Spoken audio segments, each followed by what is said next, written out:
పంచమి serial episode లో ఏం జరిగిందో తెలుసుకుందాం. పంచమి అయితే తన పిల్లల గురించి చాలా భయపడిపోతూ ఉంటుంది. ఒక పక్క నాగేశ్వరి, మరొక పక్క కరాలి.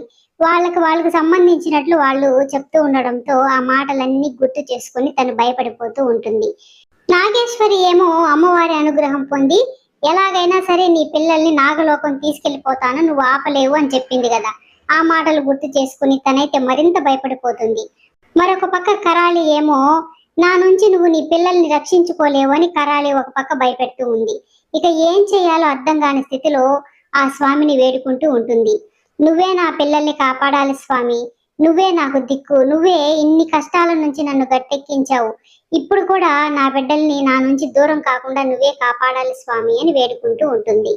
మోక్ష పంచమి దగ్గరికి వచ్చేటప్పటికి తను బాధపడుతూ ఉండడం చూసి, ఎందుకు పంచమి బాధపడుతున్నావు, ఆ భగవంతుడు మనకు బంగారాల లాంటి 2 పిల్లల్ని ఇచ్చాడు, ఆ పిల్లల్ని చూస్తుంటేనే కడుపు నిండిపోతూ ఉంది, అలాంటప్పుడు సంతోషపడాలి గాని ఎందుకు భయపడుతున్నావు అని తను అడుగుతూ ఉంటాడు.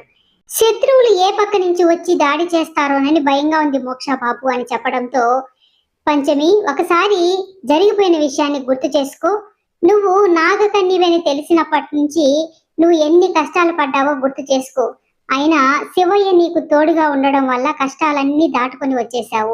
నాగలోకం మొత్తం నిన్ను నాగలోకానికి తీసుకెళ్లాలని ప్రయత్నించినా కూడా తీసుకెళ్లలేకపోయారు. దాన్ని బట్టే నీకు అర్థం కావడం లేదా, ఆ శివయ్య నిన్ను కాపాడుకుంటాడు, ఇప్పుడు కూడా మన బిడ్డల్ని ఆ శివయ్యే కాపాడతాడు అన్న ధైర్యంతో ఉండు పంచమి అని ధైర్యం చెప్తాడు. పంచమి మాత్రం స్వామిని ఇలా వేడుకుంటూ ఉంటుంది. స్వామి, ఆ కరాలి బారి నుంచి, ఆ నాగేశ్వరి బారి నుంచి నువ్వే నా బిడ్డల్ని కాపాడాలి స్వామి, మా బిడ్డల్ని మాతోనే ఉండేలా దీవించు స్వామి, మా బిడ్డల్ని మాకు దూరం చేయొద్దు స్వామి అని వేడుకుంటూ ఉంటుంది. నీళ్లు వాళ్ళ ఇంటి దగ్గర కళ్ళు కనిపించకపోయినా కుండతో నీళ్లు తెస్తూ కాలు జారి పడిపోబోతుంది. అంతలో కరాలి తనని పట్టుకుని పడిపోకుండా కాపాడడంతో వాళ్ళ అమ్మ నాన్న మళ్ళీ కరాలిని అడుగుతారు, నువ్వు మా బిడ్డని 2వ సారి కాపాడావమ్మా అని చెప్తూ ఉండడంతో కరాలి అయితే అడుగుతూ ఉంటుంది, కళ్ళు కనిపించవని తెలిసినప్పుడు ఎందుకు తనకు పనులన్నీ చెప్తారు మీరు అని అడగడంతో, మేమైతే ఏం పనులు చెప్పము, కానీ తనే గమ్మునే ఉండలేక ఏదో ఒక పని చేస్తూ ఉంటుంది అని వాళ్ళు చెప్తారు. తర్వాత కరాలి అయితే డాక్టర్ దగ్గరికి వెళ్ళి చూపించవచ్చు కదా అని అంటే, మాకంత స్తోమత లేదమ్మా, మాకు రెక్కాడితే గాని డొక్కాడని బతుకులు మావి అని వాళ్ళు చెప్పడంతో ఇక కరాలి అయితే ఒక నిర్ణయానికి వస్తుంది. తన దగ్గర ఉన్న సంజీవిని వేరును ఉపయోగించి నీలుకి కళ్ళు తెప్పించినట్లయితే తిరిగి శక్తులు పొందవచ్చని వాళ్ళ అన్న చెప్పిన మాటలు గుర్తుకు వచ్చి వాళ్ళతో ఇలా చెప్తుంది, నేను మీ అమ్మాయికి కళ్ళు తెప్పించే ప్రయత్నం చేస్తాను, నేను మీకు చేసిన చిన్న సహాయానికే మీరు నాకు ఆశ్రయం కల్పించి నన్ను ఆదుకున్నారు, అందుకే నేను మీకు ఏదో ఒకటి చెయ్యాలి అన్న ఉద్దేశంతోనే చెప్తున్నాను, మీ అమ్మాయికి కళ్ళు తెప్పించే ప్రయత్నం చేస్తాను అని చెప్తుంది. ఇక ఆ మాటతో వాళ్ళ అమ్మా నాన్న అయితే సంతోషపడిపోతారు.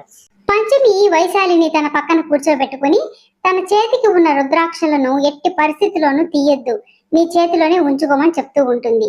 ఎందుకమ్మా అని అడగడంతో, అది చేతికి ఉంటే ఆ శివయ్య మనల్ని ఎప్పుడు కాపాడుతూ ఉంటాడు, లేదంటే బూచోళ్ళు వస్తారమ్మా అని చెప్తుంది.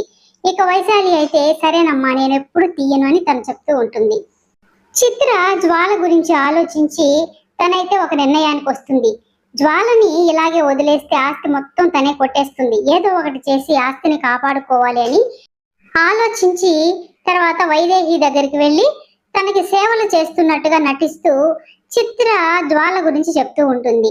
జ్వాలక్కని అస్సలు నమ్మొద్దు, అసలు జ్వాలక్క సంగతి మీకంటే నాకు బాగా తెలుసు, ఆస్తి మొత్తం తనే కొట్టేయాలని చూస్తుంది, నా కూతురే కదా అత్తయ్య ముందు పుట్టింది, అలాంటప్పుడు నా కూతురికి ఆస్తిలో సగం వాటా కావాలి అని అడుగుతూ ఉంటుంది. అప్పుడే అక్కడికి వచ్చిన జ్వాల వీళ్ళ మాటలు విని కోపంతో చిత్ర మీదకి వస్తుంది. నీకెంత ధైర్యం ఉంటే నా గురించి అత్తయ్యకి చెప్తావు, నువ్వు అసలు నా కొడుకే కదా ఈ ఆస్తి మొత్తానికి వారసుడు, ఆడపిల్లలదేముంది, పెళ్లి చేస్తే వెళ్ళిపోతారు, వాళ్ళకి ఎందుకు ఆస్తిలో వాటా అని అనడంతో చిత్రకైతే కోపం వస్తుంది.